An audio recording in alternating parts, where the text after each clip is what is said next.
श्री सीताय पते नमः। माता रामो मत्पिता रामचंद्रः, स्वामी रामो मत्सखा रामचंद्रः, सर्वस्वं मे रामचंद्रो दयालु, नान्यं जाने नैव जाने न जाने। दक्षिणे लक्ष्मणो यस्य, वामे च जनकात्मजा, पुरतो मारुतिर्यस्य, तं वन्दे रघुनन्दनं। श्रीसीतानाथ समारम्भाम् श्रीरामानन्दार्य मध्यमाम्, अस्मदाचार्यपर्यन्ताम् वन्दे श्रीगुरुपरम्पराम्। रामचंद्र भगवान की, आद्य शक्ति भगवती कात्यायनी माता की जय हो। जिरखोद वाले हनुमान जी महाराज की जय हो। कनाट प्लेस वाले हनुमान जी महाराज की जय हो। मरघट वाले बाबा की जय हो।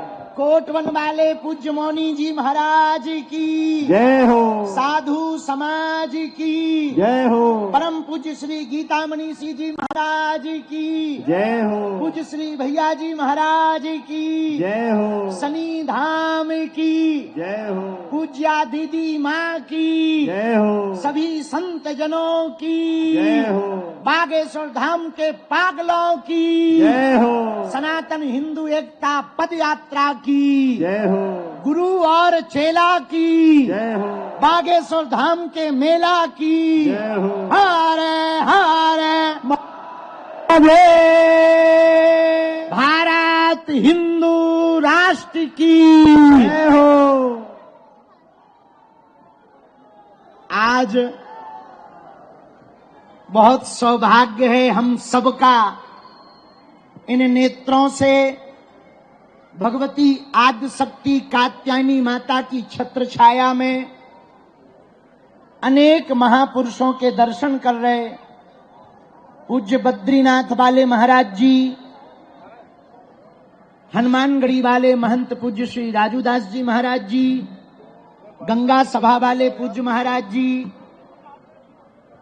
गुजरात वाले पूज्य महाराज जी, पूज्य श्री मान मंदिर वाले पूज्य रमेश बाबा जी के कृपा भाज्य सुनील भैया जी, पनकी धाम वाले पूज्य महाराज जी, महामंडलेश्वर महाराज जी, पूज्य श्री अरुणपुरी महाराज जी, शनि धाम वाले पूज्य महाराज जी, हमारे बड़े ही आत्मीय पूज्य श्री लोकेश मुनि जी महाराज जी, पूरा संत समाज, सिख परंपरा का प्रतिनिधित्व करने वाले आप एवं सुंदरकांड की परंपरा को संपूर्ण भारत में नवीन विधा के रूप में प्रस्तुत करने वाले, राग और अनुराग के साथ गाने वाले श्री रसराज जी, पूज्य भैया जी महाराज जी, ग्वालियर वाले पूज्य महाराज जी, परम पूज्य श्री गीता मनीषी जी महाराज जी और पूज्या दीदी माँ हमारी बुआ जी और पूरे के पूरे बागेश्वर धाम के पागल। आज 7 तारीख है, 7 नवंबर वो तारीख है 1966 में। इसी 7 नवंबर को इसी दिल्ली में साधु संत बच्चों के ऊपर गोलियां चलाई गई थी और आज पूरा साधु समाज धर्म सम्राट स्वामी करपात्री जी महाराज के उस महान गौ आंदोलन को स्मरण करके एक साथ सनातन का 7 नवंबर 7 को यहां पर बैठा है। आज का ही वो दिन था जब धर्म विरोधी ताकतों ने, सत्ता पर बैठे हुए सत्ताधीशों ने निहत्थे संतों पर और हमारी सबकी प्राण, हम सबके प्राण गौ माता के ऊपर गोलियां चलाई थी। हम बदला तो नहीं ले सकते, लेकिन संत समाज आज 7 नवंबर को एक साथ बैठकर धर्म सम्राट स्वामी करपात्री जी के उस अभियान को स्मरण करके आज इसी दिल्ली में ये कह रहा है कि तुम कितना भी हमें मिटाओ, हम मिटेंगे नहीं, हम झुकेंगे नहीं, हम रुकेंगे नहीं। इसीलिए 7 नवंबर से ही सनातन हिंदू एकता पदयात्रा का दृढ़ संकल्प लिया। जितने भी बागेश्वर धाम के पागल पूरे मैदान में खड़े हैं, एक बात गांठ बांध लें, अपनी ये पदयात्रा राजनीतिक पदयात्रा नहीं, आध्यात्मिक पदयात्रा है। राजनीतिक होती तो हम वृंदावन से दिल्ली तक आते, आध्यात्मिक है इसलिए दिल्ली से वृंदावन जा रहे हैं। ये पूरी पदयात्रा कास्टवाद जो भारत में है, हम चाहते हैं जातियां तो रहें पर जातियों का अहंकार न रहे। और अब प्रण ठान लिया, सबने मन में मान लिया, साधु संतों का कमंडल और बागेश्वर धाम का मंडल 16 तारीख तक चलेगा। गांव गांव गली गली में शोर होगा, सनातन का जोर होगा, हिंदुओं की एकता होगी, धर्म विरोधी और देश को बिगाड़ने वालों की ठटरी बजेगी। 2-3 बातें हम बहुत विनम्रता पूर्वक आज कहना चाह रहे। ये पदयात्रा 80 करोड़ हिंदुओं की है। भारत में रहने वाले 150 करोड़ भारतीयों के हित के लिए 150 किलोमीटर की पदयात्रा है। इस देश में रहने वाला प्रत्येक व्यक्ति सनातनी है, जो सनातनी नहीं है वो तनातनी है। इस भारत में जन्म लेने वाला व्यक्ति सनातनी है। और पूरे बागेश्वर धाम के पागलों से प्रार्थना है, तुम पूरे 10 दिन की पदयात्रा में हमने कोशिश पूरी की। पूज्य बद्रीनाथ वाले महाराज जी रात भर जागे, पूरा बागेश्वर मंडल रात भर जागा, पूरा सुंदरकांड मंडल रात भर जागा, पूरे संत समाज रात भर जागे। हम सबने कोशिश की कि तुम्हें व्यवस्था में कोई कमी ना हो, पर इन 10 दिनों में व्यवस्था नहीं, आस्था देखना। इन 10 दिनों में तुम व्यवस्था देखने मत चलना, सनातन का धर्म जो ध्वज देख करके चलना। धक्का लगेगा, थोड़ी दिक्कतें आएंगी, कई बार तुम्हें कंबल ना मिलेंगे, पर तुम डटना नहीं, तुम हटना नहीं, डटना, तुम उलझना नहीं, सुलझना, तुम चलते रहना। क्योंकि चलोगे नहीं तो हिंदू एक नहीं होगा, और हिंदू एक नहीं होगा तो भारत हिंदू राष्ट्र नहीं होगा। कौन कौन भारत को हिंदू राष्ट्र होते देखना चाहते हैं? कौन कौन हिंदू एकता चाहते हैं?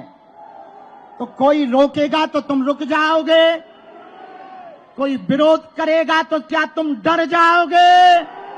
व्यवस्था नहीं मिलेगी तो क्या तुम भग जाओगे? कौन कौन वृंदावन तक, बांके बिहारी तक चलना चाहता है? पक्का पक्का पक्का। हम भी वचन दे रहे, आप कदम से कदम मिलाकर चलो। हमारी तो बहुत छोटी सामर्थ्यता है, इन संतों की कृपा है, इन संतों का साथ और सनातनियों का हाथ। और नवंबर 7 एक ऐसा दिन आज का होगा जब भारत में एक विचारक क्रांति की यात्रा प्रारंभ हो रही है। यह यात्रा विचारक क्रांति की यात्रा है। यह यात्रा कास्टवाद को शून्य करके राष्ट्रवाद को बढ़ावा देने की है। इस यात्रा में हम लोग 10 दिनों तक रोज सुबह राष्ट्रगान, हनुमान चालीसा के साथ अपनी पदयात्रा 7 संकल्प लेकर प्रारंभ करेंगे। और नाम जप करते हुए धर्म ध्वज आगे चलेगा, उसके पीछे हम सब चलेंगे। धर्म ध्वज के साथ साथ चलेंगे, धर्म ध्वज से आगे नहीं चलेंगे। जहां जहां विश्राम होगा वहां अखंड कीर्तन होगी। जहां जहां विश्राम होगा वहां पर गौ माता का पूजन होगा, जहां जहां विश्राम होगा भोजन और भजन दोनों की व्यवस्था होगी। इन 10 दिनों में हमको एक बात याद रखना है, बालाजी का मिलन बांके बिहारी से हो रहा है, यमुना मैया का मिलन वृंदावन वाली यमुना जी से हो रहा। माया और शक्ति की नगरी से यह यात्रा माधव और भक्ति की नगरी वृंदावन तक जाएगी। बोलो जय सिया राम, जय सिया राम। हरे हरे भारत हिंदू राष्ट्र की, सत्य सनातन धर्म की, गौ माता की, छुआछूत की करो विदाई, हम सब हिंदू। छुआछूत की करो विदाई, हम सब हिंदू। भेदभाव की करो विदाई, हम सब हिंदू। हम सब हिंदू, हम सब हिंदू। अब लोग हमसे आज पूछ रहे थे कि बाबा पदयात्रा से क्या होगा। सुनो, एक तो हिंदुओं का डर खत्म होगा, दूसरा हिंदू एक होगा, तीसरा पूरी दुनिया को हिंदुओं की ताकत का पता लगेगा। जब फ्रांस के लोग अपनी सड़कों पर उतरकर फ्रांस को बचाने के लिए सड़कों पर उतर सकते, इंग्लैंड के लोग अपनी देश को बचाने के लिए सड़कों पर उतर सकते, तो हम भारतीय क्यों नहीं अपने भारत को, सनातन को बचाने के लिए सड़कों पर उतर सकते। किसी ने हमसे कहा बाबा यात्रा से दंगा होगा। हम कहा दंगा वाले ठटरी के बड़े दूसरे हैं, इसमें गंगा बहेगी। ये दंगा के लिए नहीं, गंगा के लिए पदयात्रा है। ये तनातनी के लिए नहीं, सनातनियों के लिए पदयात्रा है। हम किसी के विरोध में नहीं हैं, हमें मुसलमानों से भी दिक्कत नहीं, ईसाइयों से भी दिक्कत नहीं, पर यदि वो गजवाए हिंद कहेंगे तो हम भगवाए हिंद बना के रहेंगे। यदि वो सर तन से जुदा करने की बात करेंगे तो जो अभी पाकिस्तान में 9 जगह फटाके फूटे, वो उनके, हमारे पास फटाके तो है नहीं है, पर देश की सेना तो फोड़ ही सकती है। तीसरी बात और सुनो, 1947 में एक विशेष मजहब मुसलमानों के द्वारा मांग हुई कि हम भारत में नहीं रह सकते। अच्छी बात है, उनके लिए अलग टुकड़ा बना दिया, नाम हुआ पाकिस्तान। क्या हुआ? पाकिस्तान। ठीक हुआ, अच्छी बात है, बट ही गया।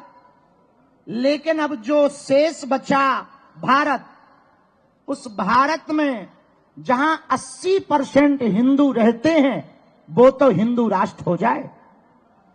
जब पाकिस्तान इस्लामिक राष्ट्र हो सकता है, 65 से ज्यादा देश इस्लामिक देश हैं, 95 से ज्यादा देश ईसाइयों के देश हैं, एक देश यहूदियों का है, एक देश बौद्धों का है, तो पूरी दुनिया, Burma, Indonesia, Cambodia, Fiji, Mauritius, Bharat, Nepal, इन देशों में रहने वाले हिंदुओं के लिए एक देश होना चाहिए। आज नहीं कल होगा। किसी ने कहा बाबा हिंदू राष्ट्र की डेडलाइन क्या है? हमने कहा जिस दिन तुम्हारे जैसे पढ़े लिखे नक्कटा हिंदू राष्ट्र की मांग करेंगे, उसी दिन भारत हिंदू राष्ट्र हो जाएगा। चौथी बात, बहुत विनम्रता पूर्वक सुनो, हम लोग ये पदयात्रा जो कर रहे हैं, लड़ाई के लिए नहीं, हम तलवारों की लड़ाई पर भरोसा नहीं करते, विचारों की लड़ाई पर भरोसा करते हैं। पूरी पदयात्रा में हम लोगों को किसी के खिलाफ नहीं बोलना, केवल हमें अपना घर संभालना। अपना घर है जो हम भेदभाव में फंसे, छुआछूत में फंसे, ऊंच नीच में फंसे, अंगड़ा पिछड़ा में फंसे, इनसे ऊपर उठकर 14वीं शताब्दी में रामानंदाचार्य भगवान ने जो कहा था, जात पात पूछे नहीं कोई, हरि को भजे सो हरि को होई। हम लोगों को इसी बात को पकड़कर चलना है। सुबह से लेकर सायंकाल तक नाम कीर्तन करते हुए चलना है। एक बात हम पक्की कह रहे, आप लोगों का यह पुरुषार्थ, आप लोगों का यह त्याग, आप लोगों की यह मेहनत व्यर्थ नहीं जाएगी। आने वाले समय में जब भारत हिंदू राष्ट्र होगा तो तुम्हारे भी नाती पोता चिल्लाएंगे कि हमारे बब्बा भी पदयात्रा में गए थे। जैसे बाबरी मस्जिद का ढांचा ढहा था और राम मंदिर बना था, तो उसमें दीदी माँ की चर्चा, पूज्य हमारी बुआ जी की चर्चा आज तक होती। बोले कौन आया? बोले शेरनी आई है। कौन? बोले पूज्या दीदी माँ, जिन्होंने ललकार कर ढांचा को गिरा दिया, बाबर की जगह रघुवर का नाम छपा दिया।